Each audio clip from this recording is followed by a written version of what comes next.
So we've been looking at a slightly different approach to trying to understand human behavior. Specifically, we've been looking at behavioral economics, how economists have brought in some aspects of psychology to try to understand what at first blush seems like irrational human behavior. Today we're going to explore just the very rudimentary components of what's called game theory, a really valuable set of mathematical tools that help us to understand the interactions of people better. Now, we're not going to get super involved with the math. It's more going to be like a logic puzzle. The set of game theoretic tools can get incredibly complicated, but they don't have to. Just to try to understand some of the basic relationships between people and understand some of the things that people do, we can use very basic game theory, but you do have to pay close attention to what's going on. It's easy to get confused if you let your mind wander. So if you're trying to multitask while watching this video, you may want to reconsider. I'll walk through the problems with you, but you do have to really focus to make sure that you understand the outcomes. So let's start our investigation into game theory by asking a very simple question. Why? These three guys are some of the more infamous characters in Major League Baseball. Over here you have Barry Bonds, here in the middle you have Roger Clemens, and over here on the right you have Sammy Sosa. These are three of the maybe greatest players to ever play baseball at the major league level, but they all have one thing in common. They are perceived as drug cheats. And they were really, really, really good players even before they started to be suspected of taking steroids, taking human growth hormone. And the question is, why did they do it? If we want to bring this same question a little bit forward, we might want to ask a question about this. So this is Bill Belichick. He gets accused of cheating all the time, and there's this little meme here that says he is looking to hire former Astros because the Houston Astros baseball team was caught cheating and stealing signs. And in sports, this happens a lot. Even at the highest levels, it happens a lot. And the question is, why is this going on? Using game theory can help us to understand why this behavior, which at first glance seems maybe not dumb, maybe self-destructive or just downright foolish, actually makes a lot of sense. Actually it's kind of rational. So let's explore. Let's start to break down what it means to be involved in game theory. And as the name suggests, they're games. So they're not board games or video games, but they are games, at least as far as trying to figure out the logic behind what motivates the actors in the game. So let's take a look at the basics first, and then we're going to take a look at one of the most famous games of all to help us to explain why people in sports cheat so much, and a couple of other things. Game theory can be a very valuable tool. One of the reasons for that value is that it's really flexible. It allows us to analyze and understand behaviors in bizarre situations, in bizarre circumstances. It's flexible in that it can be applied to different types of behavior or different scenarios that seem like they're different types of behaviors. So, for example, we can look at cheating in sports, and we can look at behavior of criminals using essentially the same tool bag. The downside, though, is that it is narrower overall in scope. It doesn't apply to wide ranges of human behaviors, like, say, the demand and supply model might. And game theory can get complex, as I've already mentioned. The math behind the game theory can get, shall we say, it can give you heartburn. So game theory is good for very specific things. But once we get beyond those specifics, game theory sort of loses its appeal. Now, probably the most important thing to understand about game theory is that any outcome that we observe is interdependent. And what I mean by that is the people involved in the game will affect each other and will affect the behaviors of each other. So there's no one single person usually that can drive the outcome of the game. The outcome is interdependent upon the choices that the players make. And speaking of players, we need to understand the parts of the game. So for our purposes, we're going to look at games that involve two players. There are games that involve more players, but they get more complicated. So for our purposes, two players is good enough. Each of the players is going to adopt a strategy. And what I mean by a strategy is simply what's their course of action. If somebody makes a move, what do you do in response to that move? Or if you get to move first, what's your strategy? What's your plan of action? That's what that means. There will be payoffs, which mean what are the rewards for your strategy? And remember, those payoffs are going to be interdependent. Who gets what at the end of a game depends on your strategy and the strategy of the other player. So think about a basic game like checkers. In checkers, you have two players, you have a strategy that you're going to adopt, and whoever wins the game, the payoff, is going to depend upon not only what you choose to do, but also what the other player chooses to do as well. So as we look at game theory, there are certain things we need to consider. You can think about this as the continuation of the rules of the game, but not all games have the same rules. Every game is going to have a couple of players, are going to have strategies and payoffs, but these considerations distinguish one game from another. The first thing to consider is, when is it your turn? Games can be simultaneous or they can be sequential. If a game is simultaneous, what that means is that the players move at the same time.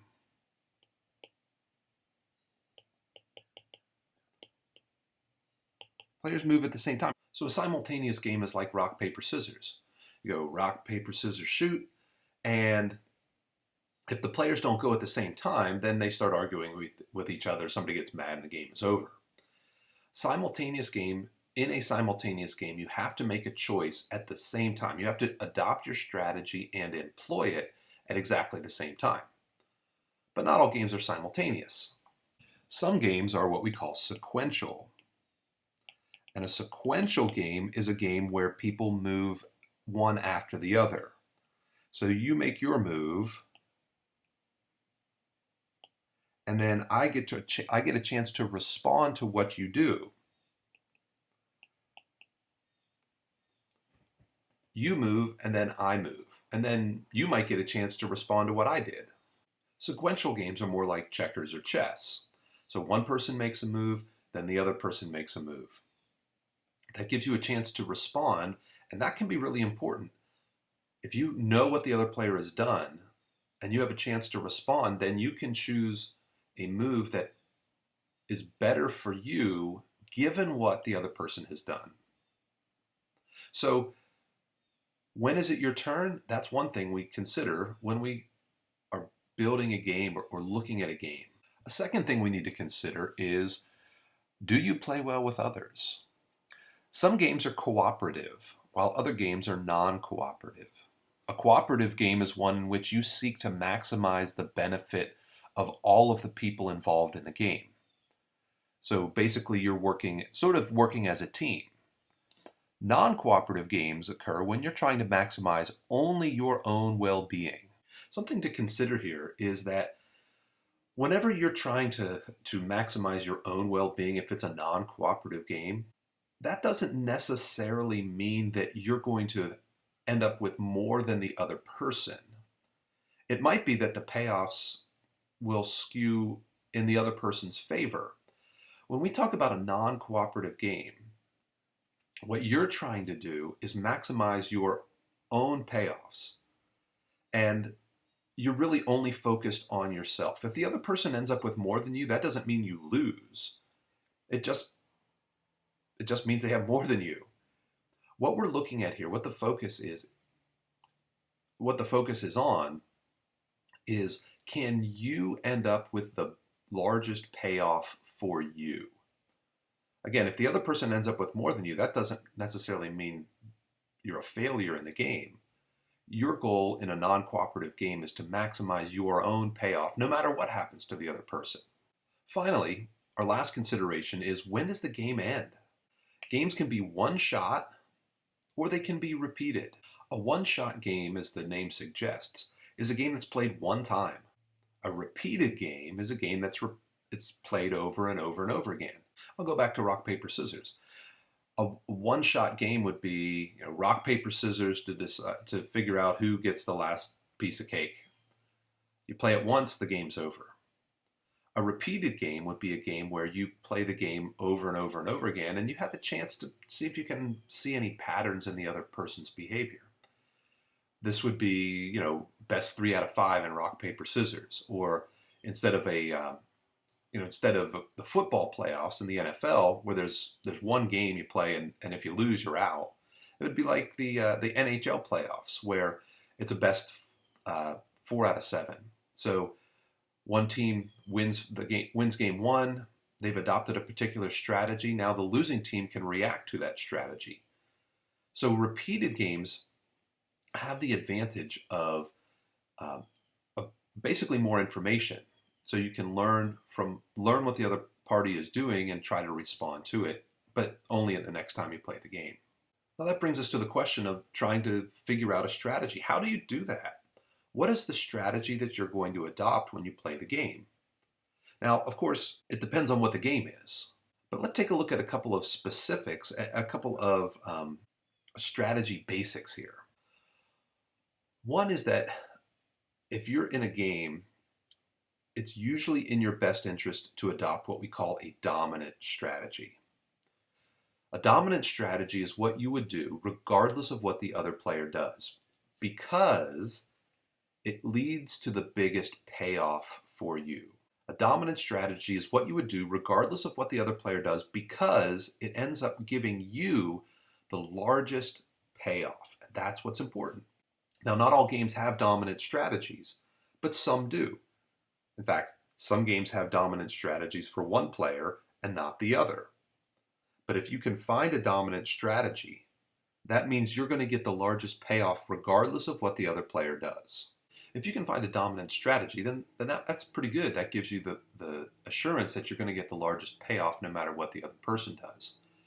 But dominant strategies can lead to some unfortunate outcomes.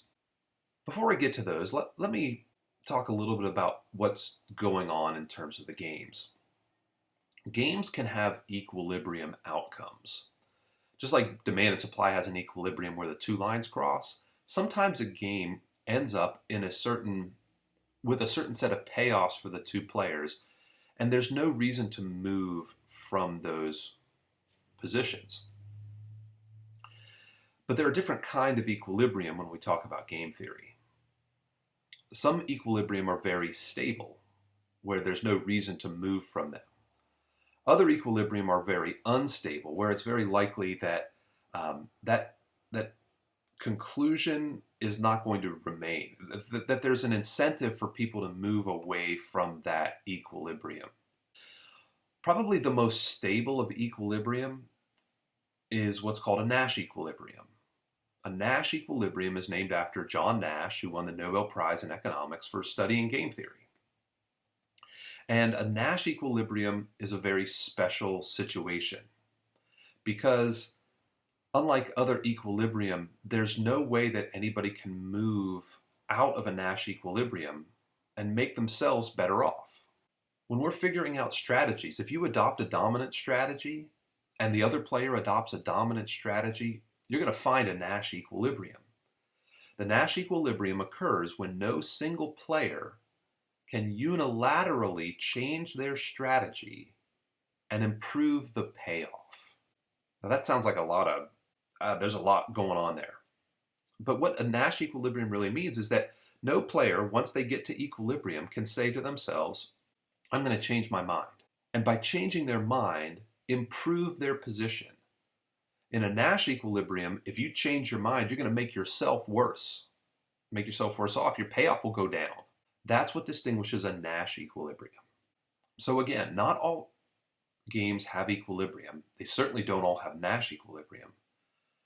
Some games have no clear ending point, in fact. So let's take a look at a very basic game where we can see the parts that we just talked about in action. And you may have been part of this game in the past, and if you're a parent, you're almost certainly going to see this game play itself out in your house at some point.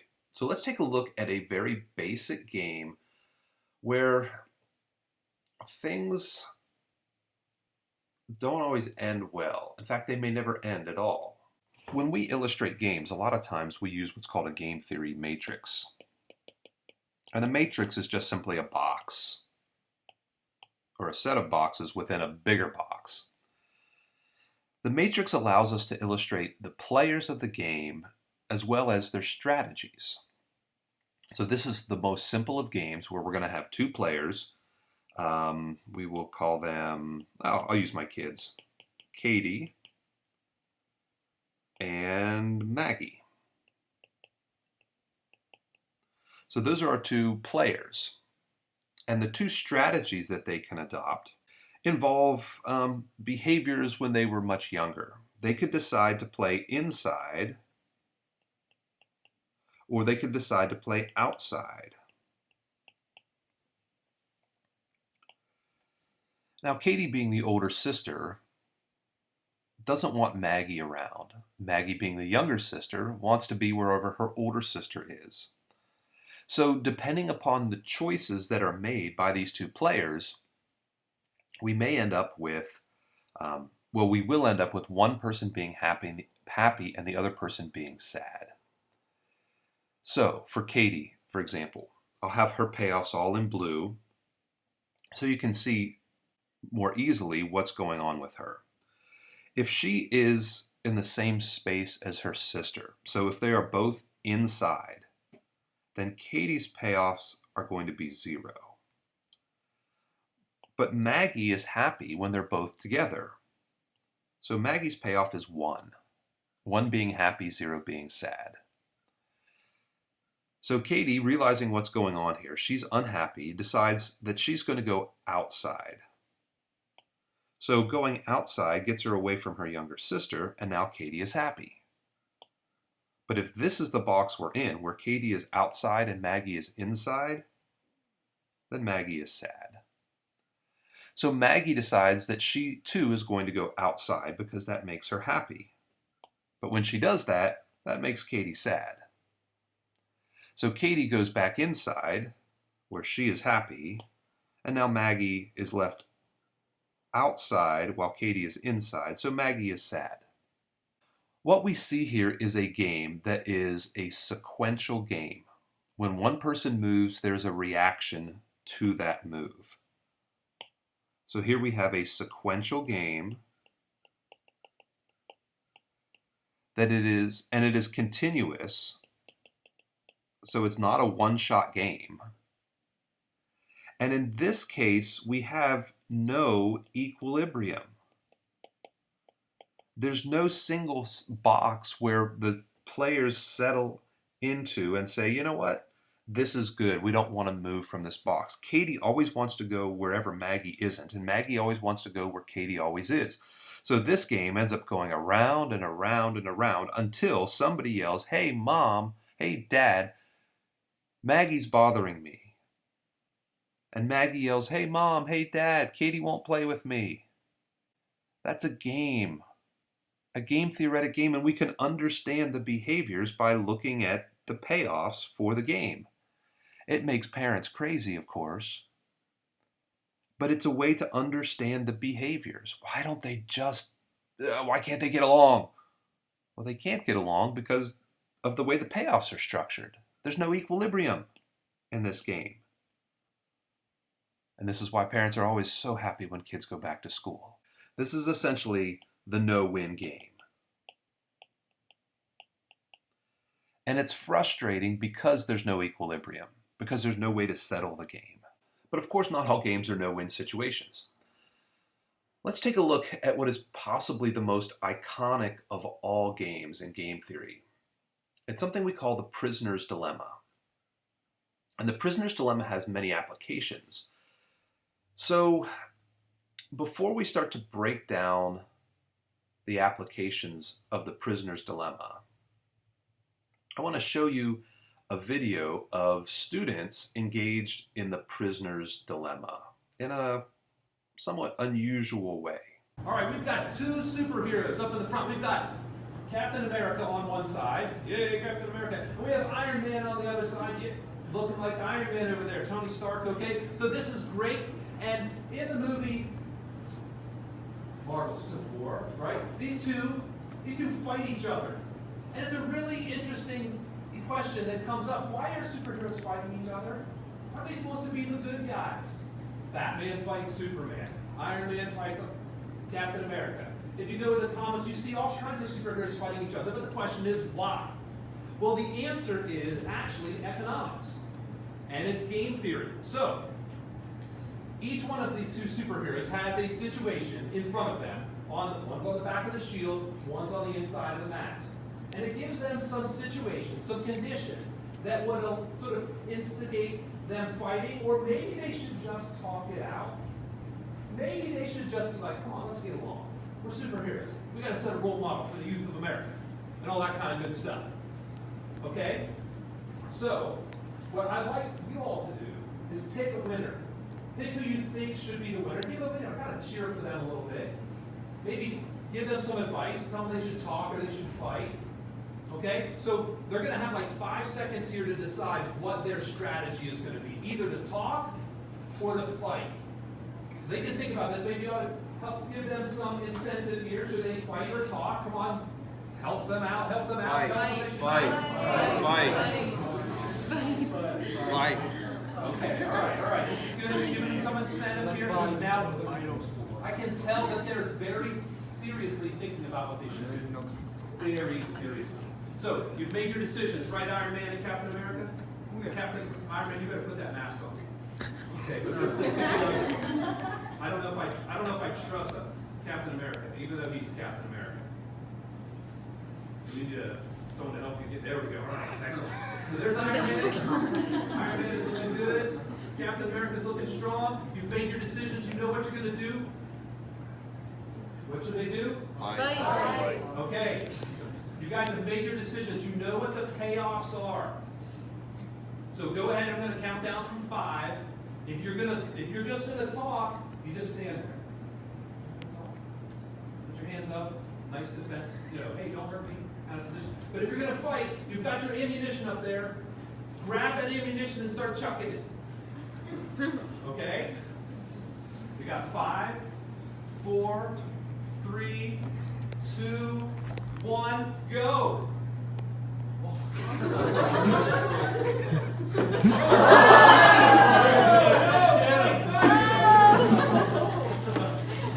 All right, and that's good enough. Thank you very much. All right. Thank you, everybody, for participating. Before you go, oh my gosh, you guys made a mess. All right, before you go. So what in the world just happened there? It looked like 2 students dressed up as superheroes throwing marshmallows at each other. And, well, that is what happened. But the question is, why did it happen? And the answer is because of this game called the Prisoner's Dilemma. So let's break that down. Let's see if we can understand why these superheroes fought each other. And at the same time, try to understand why athletes cheat and why you should never trust a prisoner, a fellow crime committer, if you're going to jail. The Prisoner's Dilemma is a game theoretic model that illustrates just how difficult it can be to get people to work together. The thing about the Prisoner's Dilemma that's so baffling is that the joint payoff, the cooperative payoff, would be larger than the non-cooperative payoff. But the payoffs are set up in such a way that there is an incentive to get to the non-cooperative payoff. In other words, the incentive in the prisoner's dilemma is for the superheroes to fight. The incentive in the prisoner's dilemma is for athletes to cheat. The incentive in the prisoner's dilemma, at least in the original form of the game, is for criminals to rat each other out as opposed to keeping quiet when they are confronted with an interrogation by the police. And the result is that both players are worse off than they otherwise would have been. So a prisoner's dilemma game has very specific considerations. Clearly there are two players in the game, but the two players have to make their choices, have to make their strategies or adopt their strategies simultaneously. They do it at exactly the same time. You don't have a chance to respond to what the other player is doing. So when Captain America and Iron Man decide whether to fight or talk, they have to make that choice at the same time. And it's a non-cooperative game.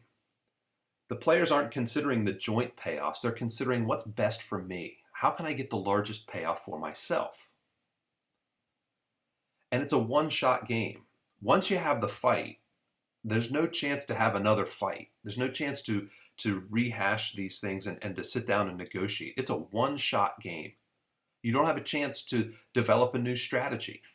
The game is over. So, how do the superheroes fit the prisoner's dilemma?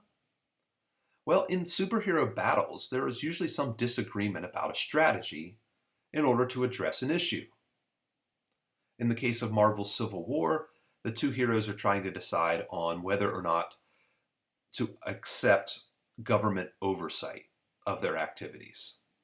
And Captain America says absolutely not, and Iron Man says absolutely yes. So there's a disagreement about the strategy. Both players have a dominant strategy, a strategy that they will adopt no matter what the other player does. And that puts these players, these heroes, into an equilibrium that's a Nash equilibrium, but a Nash equilibrium where both players are worse off than if they would have cooperated. So here are the choices Captain America has. Basically, his strategies. He can either talk or fight. But I've told each of the heroes what will happen if they make each choice. So if Iron Man fights and Captain America talks, then Captain America is going to get nothing. So that seems like a bad outcome for Captain America. But if Iron Man fights and Captain America fights, then Captain America gets 100. So just between those two things, we can see that 100 would be greater than 0. Which means that Iron Man should probably fight if he has the choice, because talking gets him nothing if Iron Man fights, and fighting would get Captain America a larger payoff. If Iron Man talks and Captain America talks, then Captain America gets 400. So that's good. That's better than 100 or 0. So it seems like if both of the heroes decide to talk, that would be the best outcome. But if Iron Man talks and Captain America fights, then Captain America gets 800. So for Captain America, it looks like the best outcome would be right here. This requires Iron Man to talk and Captain America to choose to fight. But if Iron Man decides to fight, then that's not going to happen. If Iron Man decides to fight, then the best outcome for Captain America would be right here,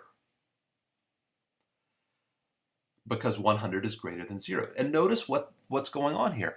In both cases, no matter what Iron Man does, the best choice for Captain America is to fight. That's what we mean by a dominant strategy. You choose the strategy that's going to lead you to the biggest payoff no matter what the other person does. So if Iron Man talks, Captain America fights, you get 800. That's better than Iron Man talking and you talking, which would give you only 400. If Iron Man fights and Captain America fights, you get 100, which is better than if Iron Man fights and Captain America talks, which would give you 0. This is the dominant strategy of Captain America. Now, it just so happens that Iron Man had the same exact set of payoffs, which meant that Iron Man's dominant strategy was also to fight. And so that should give us the fight-fight equilibrium. Now, let's put those numbers into a matrix to see how this plays out. In the matrix, we have Iron Man's payoffs in red and Captain America's payoffs in black. So this is the same information that I just showed you, but now put into the matrix. So let's see how this should play out given our game and the strategies that the players have to adopt. Let's say that Captain America is pledging to fight, and because he's Captain America, Iron Man completely believes that this is what he will do. Iron Man's payoffs are in red, remember. So if Captain America promises that he is going to fight, the best thing for Iron Man is to also fight. Because again, 100 is bigger than 0.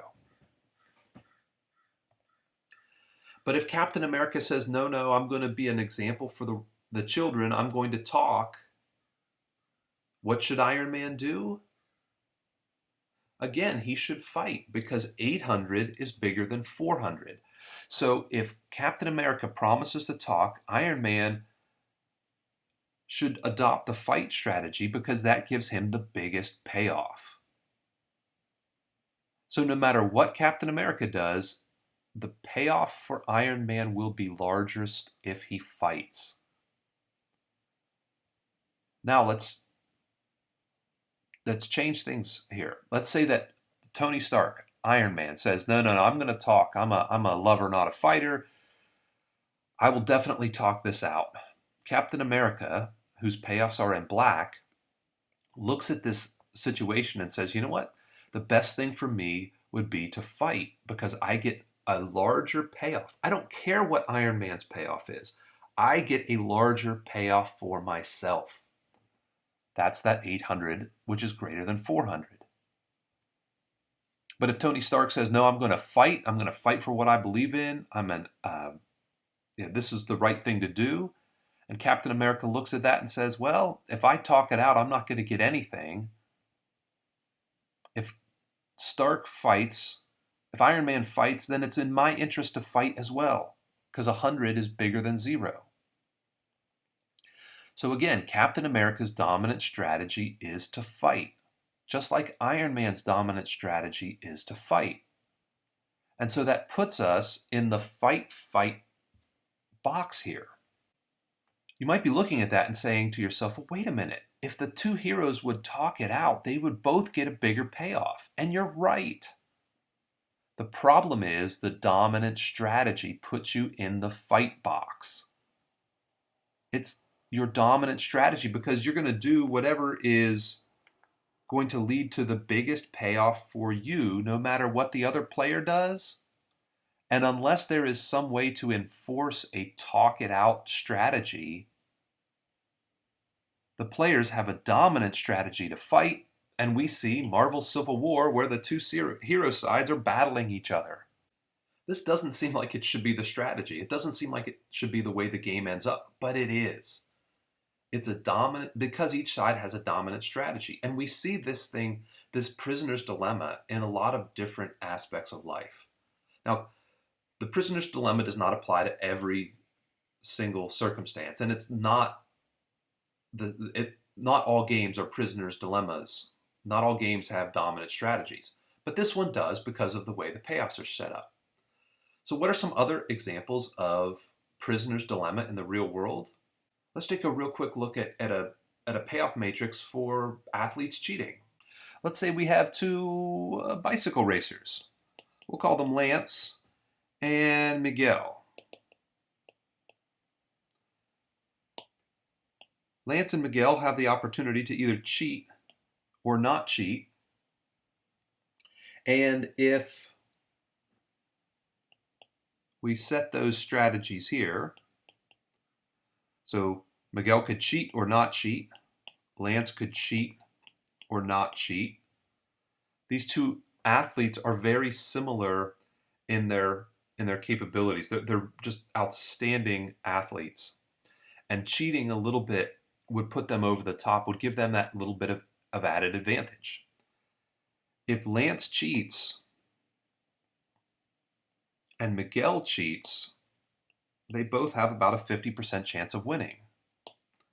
If Lance doesn't cheat and Miguel doesn't cheat, they have about a 50% chance of winning.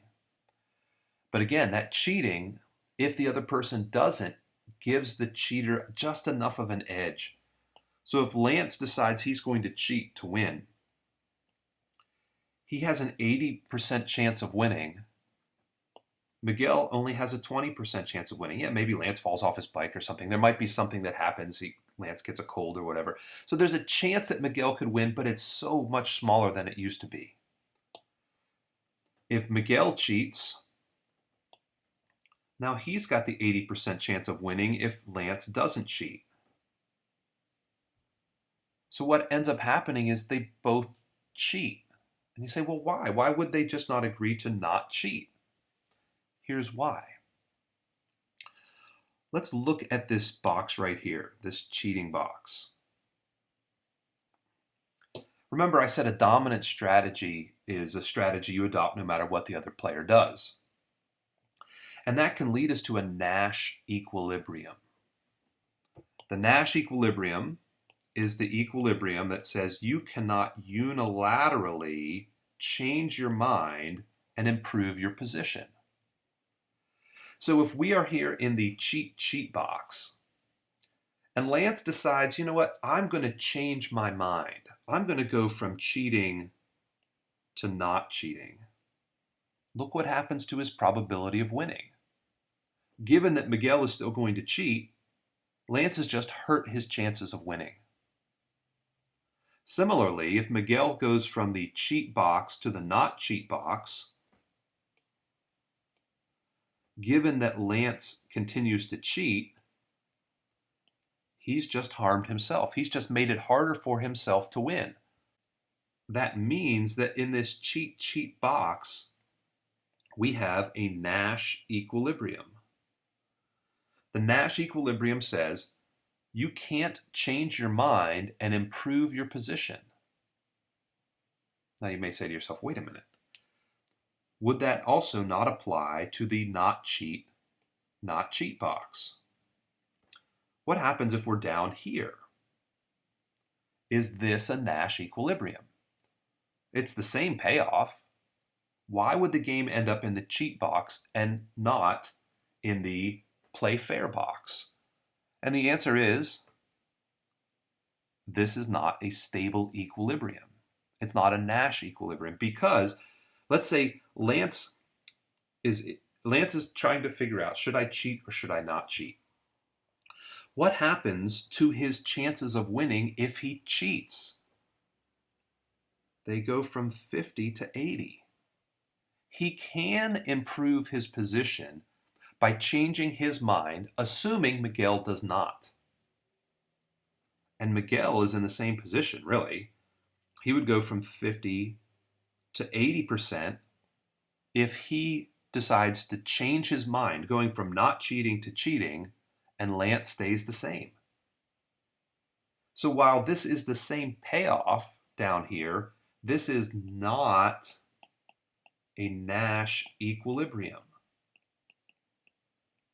Because you can change your strategy and improve your chances of winning. Up here, it is a Nash equilibrium because if you change your mind, then you make your chances of winning less. You reduce your chances of winning. So why do athletes cheat? Well, we say they cheat because everybody's cheating. If I don't cheat, I don't win. If I don't cheat, then I may not stay in the major leagues that long. But from the game theoretic perspective, we can say the athletes cheat because it's their dominant strategy to do so. Why do superheroes fight each other? It seems weird, but it's because it's a dominant strategy. Why do advertisers spend so much money on advertising? It seems kind of crazy. They spend so much money on advertising, and if they could just come to an agreement with their competitors to not advertise, they could both save hundreds of millions of dollars. But we know that people advertise, businesses advertise a lot, and it's because it's a dominant strategy in a prisoner's dilemma. Why does the mob have to threaten the people who work for the mob not to talk to the police if they get arrested? The answer is because it's the dominant strategy of criminals to confess when they are brought into an interrogation room. And it's a prisoner's dilemma that cannot be overcome unless there is some outside enforcement mechanism. So let's talk about that just for a second as we wrap up. How do you get out of the prisoner's dilemma? All right, let's take a look at one last prisoner's dilemma as we wrap up. Let's say we have two criminals. They get picked up on charges of petty crime, and they're brought in front of a detective. And the detective is pretty sure that these guys have been involved in some more heinous activities, but they don't have enough proof to put them away. So they bring these two characters into the precinct, and they separate them and put them in different rooms. Let's say that our perpetrators here are, I will just come up with a couple of names. We'll say Jesse and Walter.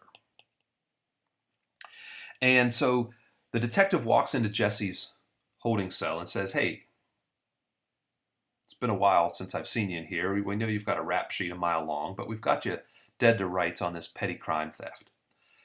And no matter what happens, you're going to go to jail for, at least a year. But if you were to help us to figure out who's been involved in these bigger crime rings, in these drug smuggling rings, if you were to turn some state's evidence for us, then we might be able to cut you a deal." And Jesse, knowing they have nothing on the larger crime, on the drugs charge, just sits there and smiles and doesn't say anything. The detective says, "I'll give you some time to think this over, but I'm going to go next door and talk to your pal Walter over there because he's getting a little fidgety." And the detective walks out of the room, goes over to Walter, and says, "Hey, Walter, I haven't seen you in here for a while. We've got you dead to rights on this petty crime, but we could really use some help figuring out what's going on with this drug ring. Now, I've been talking to Jesse over there, and he's getting a little he's starting to squirm a little bit. I'm hoping he's going to help us out, but he may not. But if you help us out, Walter, we'll make sure that we cut you a good deal. But if you're found guilty of that drug charge, you're going to go to jail for a long, long time." And the detective walks out of the room, stands in the hall, looking through the two-way mirrors, and wondering what's going to happen. Well, basically, the two players are now stuck in the traditional, original prisoner's dilemma. Do we confess, or do we not confess? What do we do? Well, the answer to the question is going to be where we get the idea of the prisoner's dilemma. All right, so what happens? What do the payoffs look like? If both of these prisoners keep their mouths shut, they do have a criminal record. They're going to go to jail for a little while. And I'm not saying that 3 years in jail is not a big deal. But if they both keep quiet, they only get 3-year jail sentences. If they both confess, they go to jail for a longer period of time. Jesse and Walter both go to jail for 15 years because they're confessing to a pretty serious crime. So clearly, it's in the interest of both of these prisoners to not say anything. But if one of them turns state's evidence, then we've got a much more interesting situation. Let's say that Jesse confesses. He's the one who sort of rats out Walter. Walter holds to his guns and doesn't say anything. If that's the case, Jesse gets the special deal of 1 year in prison, and Walter goes away for a longer period of time. He's going to go to jail for 25 years, which gives Jesse plenty of time to get out of the country, find a new identity, and start a new life, because Walter's in jail for a long, long time. If the roles are reversed and Walter is the one who confesses, he gets the sweet deal of 1 year in jail, and Jesse goes away for 25 years, giving Walter the chance to get away, have some plastic surgery, and disappear. Clearly, 1 year in jail is the optimal here. And if they could both keep quiet, 3 years in jail, while not ideal, is far better than 15 years in jail. But what we have here is, again, the prisoner's dilemma, because each player now has a dominant strategy. Let's just work our way through with Jesse. If Jesse says, if Walter says, I'm going to confess no matter what, then Jesse's best option is to also confess. So let's just get rid of this for now. If Walter says, I will confess, you can take it to the bank, Jesse is now looking at the difference between 25 years by keeping his mouth shut or 15 years by confessing. So if Walter says, I will confess, it is in Jesse's best interest to confess. Now, if Walter says, there's no way I would ever rat you out, if we're over here, then Jesse could keep his mouth shut and get 3 years in jail, or confess and get 1 year in jail. So clearly 1 year is better than 3, and once again, it's in Jesse's best interest to confess. So Jesse's dominant strategy is to confess. That's what Jesse should do no matter what. That's his dominant strategy. And you can work your way through Walter and find out that it is also Walter's dominant strategy to confess, which puts them in this box where they each get 15 years in jail. And that's suboptimal. That's the prisoner's dilemma. So how do we fix that problem? How do we avoid the prisoner's dilemma?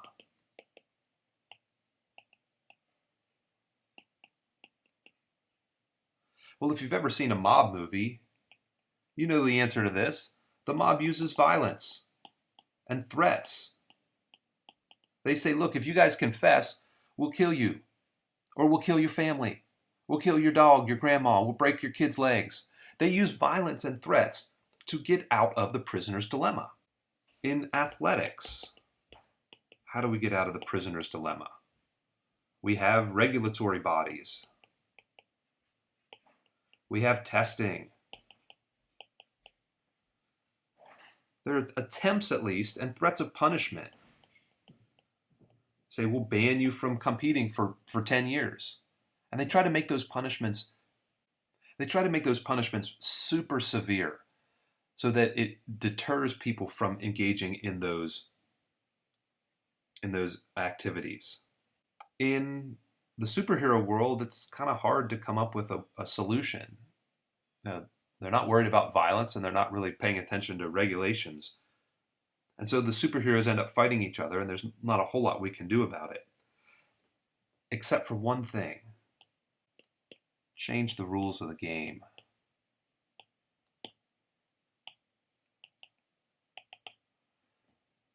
Remember, what makes the game a prisoner's dilemma is, at least in part, the rules of the game that we've set up.